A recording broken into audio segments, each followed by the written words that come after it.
Welcome. Welcome. Thank you for joining us today. We are still going on to the NBA. We'll eventually probably divert off, and we got some really good subjects on some different sports and some mixed sports and some fun stuff to do. But we're just having so much fun debating about NBA. There's so many good topics, and It's the season. it's the season. We're just about to go into the playoffs. I'm excited for these playoffs, but today we are going to be talking about the three biggest busts that have ever happened in the NBA. And I'm Davey, I'm Jordan. and please admire his beautiful shoes. Oh yeah, just some Legend Blue 11 lows. No big deal. Don't tell his wife he has another pair. I had 4 of them show up this week. How much money you got in your closet? Uh, 20,000. at least. But he's smart. These are just going up in value. This is an investment. So please admire them. I love seeing these shoes. Every freaking week we're seeing different ones, and it just blows my mind how cool these shoes are. So if you like shoes, I love them. take a look at those. Thumbs up for the shoes. Yep. If anything, if you don't like our conversation, Yeah. thumb up the shoes, okay? Yeah. But I'm going to let Jordan take this one off and go through our top 3 busts of all time. Top 3 busts. This one's interesting. You don't normally celebrate or even try to put together a list of busts, but in this case, I think it makes sense. There's busts every year. Yep. In the NFL, maybe even more. Yeah. But the NBA's got its fair share of busts, and I think it's important we talk about those terrible could-have-beens. Yeah. You know what I mean? Number 3, Kwame Brown. Okay. Kwame Brown was obviously selected first overall by Michael Jordan and the Wizards. Oh, yeah. That's not good. Yeah. It was supposed to be one of his bigger splashes. Great player, Michael Jordan. Yeah. Listen, I never claimed he was a good owner, operator, president, whatever he claims to be. Like, it was just bad. It was bad. He was just the president of the basketball operation, so he wasn't an owner. But that was supposed to be his first big splash. Kwame had small hands. He didn't match up. He was immature. Yeah. I think that was known at the time. A little bit overweight. Yeah. Bad free throw shooter. Yeah. It's just, there's rumors that Michael Jordan made him cry in practice. Like, and he didn't have the mindset, the mental makeup to be great. I remember hearing a lot about Kwame, and he was supposed to be this good player, and he was just terrible. Yeah. Like a huge miss. Terrible.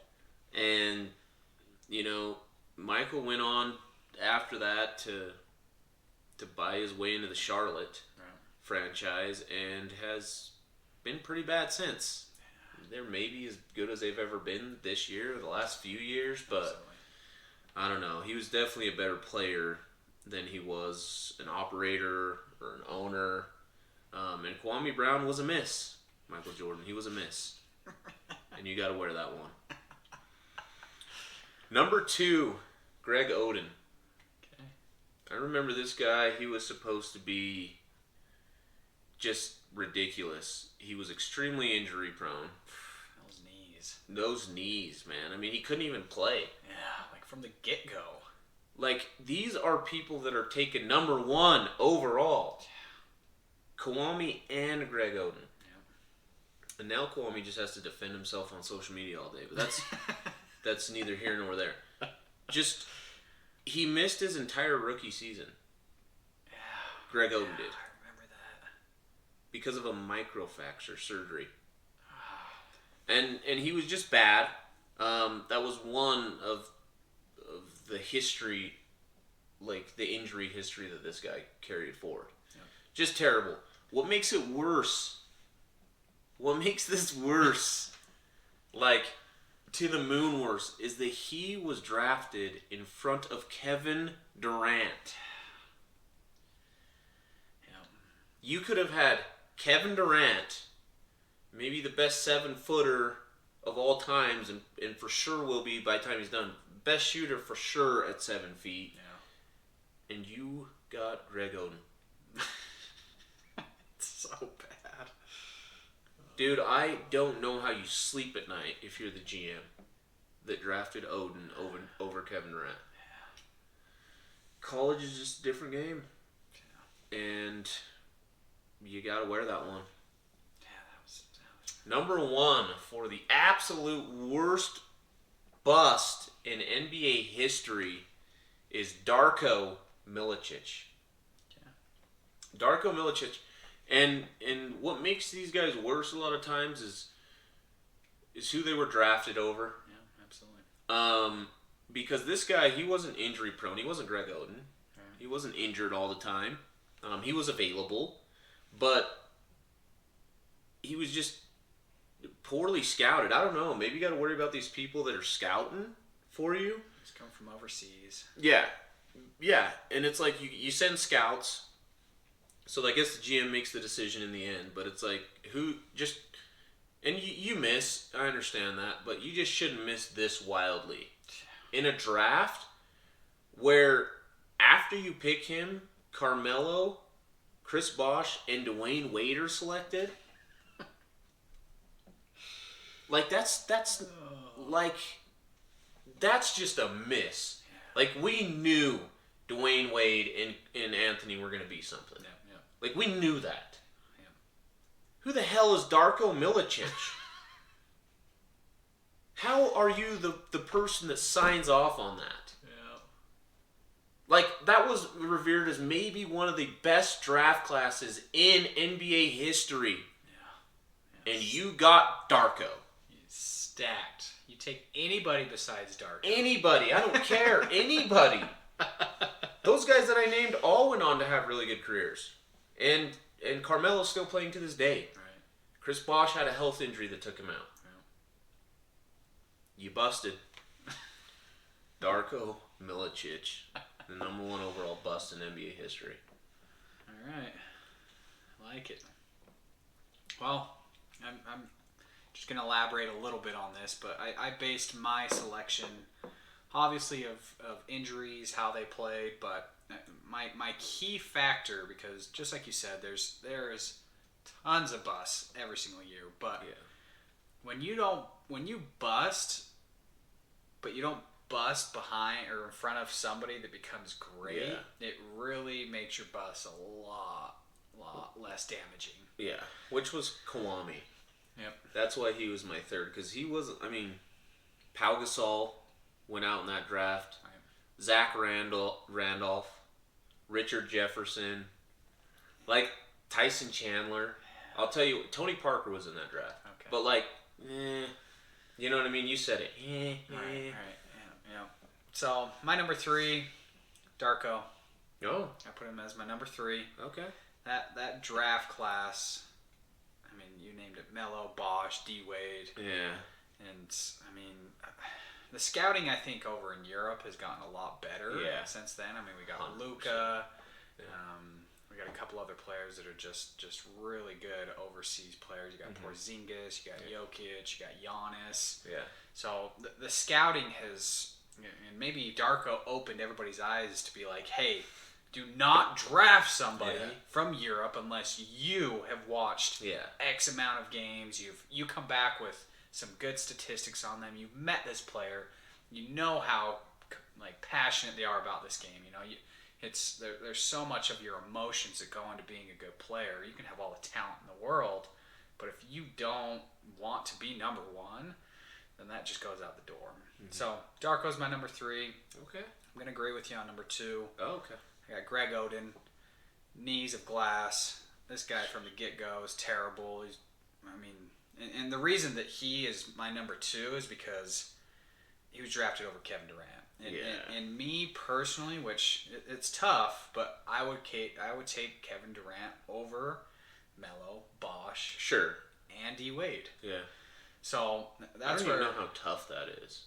Yeah, these days. It's just that's what you take. Right. Kevin Durant is amazing. Yeah. That guy's just crazy. So Odin's my number 2. Number 1, we got Sam Bowie. Sam Bowie. Yeah. So you're gonna have to school me here. So drafted, and I'm actually very surprised that you didn't put Bowie in there because he was drafted in '84. He was number 2 overall by Portland Trailblazers. Yeah, they are really good at messing it up. He averaged 10 points, 7.5 rebounds. He played 10 seasons. So not terrible stats, but he was drafted over Michael Jordan. Yeah. And I'm sorry. Michael Jordan went 3rd that year. Yes. So, yeah. And so he was drafted over Charles Barkley. Yeah. Drafted over John Stockton. Wow. So you guys that's missed. And I'm sorry, but when you miss out on Michael Jordan, and you don't have a stellar career, you just got bust written all over you. So that's why Sam Bowie makes my number 1, and I get it. Yeah, that sucks to be a Portland fan, man. They need to really reroute. I mean, they got Lillard. Yeah. They ramped up there because he came out of Weber State. Right. And so whoever found him, good job there. That was a good find. Yeah. But they haven't done anything with him. No, they're just making it to the playoffs and losing. Yeah. So, any honorable mentions you got here? No. I didn't pick an honorable mention. Who was Morrison? Do you remember? He got drafted by the Lakers when Kobe was there. Guy that had the mustache, long hair. Sean Morris? No, I can't remember his name. But he was a big bust too, because I think he went number 2. Okay. Overall, and that guy was nothing. Never. I remember watching him, and I was like, this guy sucks. Like, he genuinely should not have been drafted at anywhere. Or at all. Yeah. Like, at all. Yeah. Like, who scouted him? Yeah. I don't. So, scouting is such a crazy job, in my opinion, because it's so much emotionally based on how you are feeding this information to your general manager. And so your GM has to trust your scouts so much. Yeah, it's going to be a tough job. Yeah, because you can either be the person that finds the diamond in the rough and you get him at a later draft pick and that GM loves you, or you are the one or you do something like Greg Oden. Yep. I think Anthony Bennett. Do you remember the Cavs had those 2 picks, and they got Bennett, and then they also had that other, they traded for him, another first round, and both those guys are just completely gone. They need to get Kyrie. It's still some of these just organizations that are just still terrible. Yeah, I know. It's like some organizations figure out how to scout, how to draft, and like that's what they do. Some of them, it's like, damn, you just suck. I feel like the Jazz are really good at finding diamonds in the rough, too. but I feel like they suck at drafting in the first couple rounds. Mm-hmm. You know, if you have top 10 pick, like, I feel like you guys are terrible. They just miss. Always. They always find them later. Right. Later rounds. Yeah. So it's interesting. Very interesting. Very interesting. So, but I think that's my list. Right. Well, that's good. We had a different list here. Our number 2s were the same, and we both had Darko, but in different places. Yep. So, good list. I don't know. You tell us. Who are your top 3 busts? There's a few of them out there. Right. So, these lists I could definitely see flip-flop quite a bit. Let us know who your biggest busts are. Yep. But thank you so much for watching. We greatly appreciate it. If you enjoyed this episode on the Sports Junkies, please show us by giving us a thumbs up. Go ahead and hit that subscribe button. Until next time, Sports Junkies out. Peace.